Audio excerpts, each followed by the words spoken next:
Good day, it is November the 6th, and today we continue in John 5, doing verses 11 through 15, and Proverbs 6. Remember, if you'd like to be tagged when I post these videos, or if you have any questions, comments, concerns, suggestions, complaints, or anything else, you may reach me through 810-242-2997. That's 810-242-2997. You can call, text, leave a message, whichever you like. And we begin John 5, starting verse 11. But he answered, "The man who made me well told me, 'Pick up your mat and walk.'" 12. "Who is this man that told you to pick up your mat and walk?" they asked. 13. But the man who was healed did not know who it was, for Jesus had slipped away while the crowd was there.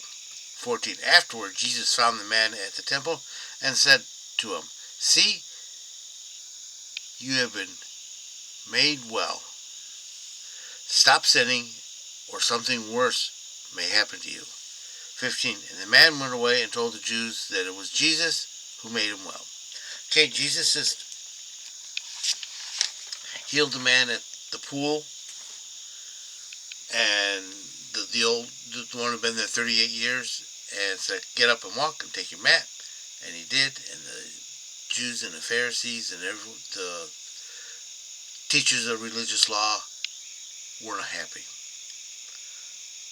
Verse 11. But he answered, "The man who made me well told me, 'Pick up your mat and walk.'" This is natural defiance. Who told you to do that? Well, the man who did this, because he'd been there 38 years.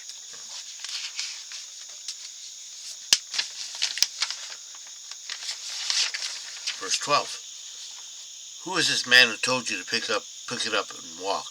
they asked. Who is the man? This contemporary. Who is this man who told you that? 13. But the man who was healed did not know who it was, for Jesus had slipped away while the crowd was there. Jesus left, and he didn't know. Jesus didn't make a big deal out of it.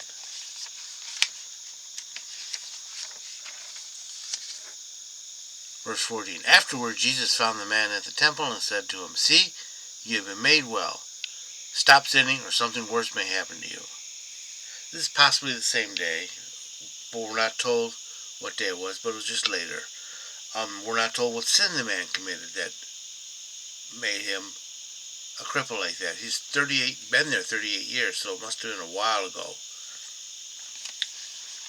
And he told him to stop sinning, and he'd been crippled for 38 years, so I was wondering what sins he was doing. 15. The man went away and told the Jews that it was Jesus who made him well. He was told, not in malice, but it was Jesus. He made me whole.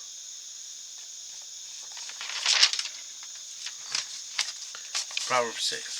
My son, if thou art become surety for thy neighbor, that is, if you're like a cosigner or you guaranteed something, if thou hast struck hands for a stranger, thou art snared by the words of the mouth. In other words, you said it, you do it. 3. Do this now, my son, and deliver thyself, seeing how thou art come into the hands of thy neighbor. Go humble thyself, and go urge thy neighbor. It says, "I'll get it done. I'll pay you back. Give not sleep to thine eyes, nor slumber to thy eyelids." Actually, not pay you back, just pay the debt. Remember, he didn't incur the debt. He just was paying off. He co-signed. Deliver thyself as a gazelle from the hand of the hunter, and as a bird from the hand of the fowler. In other words, get it done quickly. Get that debt paid off as quick as you can. 6. Go to the ant, thou sluggard. Consider her ways and be wise, which having no chief, overseer, or ruler, provideth her bread in the summer, and gathereth the food in the harvest. In other words, no one's telling her what to do, but she does it. 9. How long wilt thou sleep, O sluggard, when thou arise out of thy sleep? You're sleeping too long. You're hitting that snooze bar. 10. A little folding, a little sleep, a little slumber, a little folding hands asleep. Just one more. 10 minutes. And 10 minutes. And 10 minutes. So shall thy poverty come as a runner, and thy want as an armed man. You'll be poor real quick, and you'll need things as if people were stealing from you. being robbed.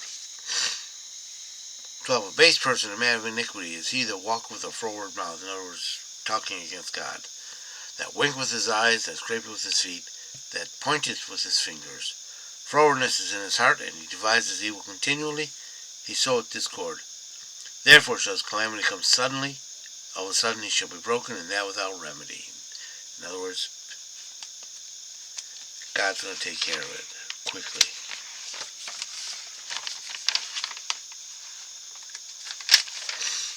16. There are 6 things which Yahweh hateth, yea, 7 which are an abomination to him. He hates these things. 17. Haughty eyes, lying tongue, and hands that shed innocent blood, a heart that devises wicked thoughts, feet that are swift of running to evil, and a false witness that breatheth out lies, and what soweth discord among the brethren. Verse 20. My son, keep the commandments of thy father, and forsake not the teaching of thy mother. Listen up, and do what you be told, how we taught you. 21. Bind them continually upon thy heart, tie them about thy neck. 22. When thou walkest, thou shalt lead thee. When thou liest down, it shall watch over thee. And when thou wakest, it shall talk with thee. It will show you where to go, it will protect you, and it will give you counsel. 23. For the commandments is a lamp, and the teaching is light, and the reproof is instruction or way of life. It will show you where you're going wrong. To keep thee from the evil woman, from the smoothness of the alien tongue. Lust not after her beauty in thy heart, neither let her captivate thee with the eyelids. Notice, don't consider her too long. Don't be like Eve staring at the fruit. 26. For an account of a harlot, a man is brought to a loaf of bread, but the adulteress hunteth for precious life. 27. Can a man take fire in his bosom, and his clothes not be burnt? Or can one walk on hot coals, and his feet not be scorched? No, you can't. So that he that goeth into his neighbor's wife, whoever touches her should not be unpunished. In other words, you commit adultery, you're going to get it.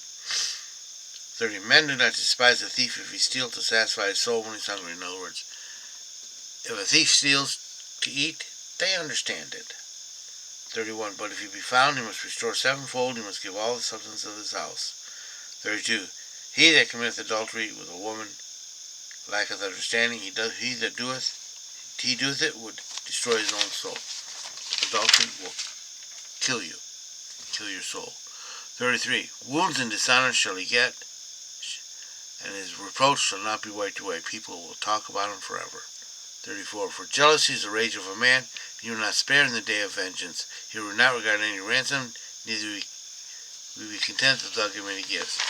Yeah, he's not going to forget it, and he's going to take it out on you. And nothing you can do can stop him. I hope you've been blessed by this reading. May the Lord richly bless you. Remember, if you'd like to be tagged when I post these videos, if you have any questions, comments, concerns, suggestions, complaints, or anything else, you may reach me through 810-242-2997. That's 810-242-2997. You can call, text, leave a message, whichever you like. Remember, Jesus loves you, so do I.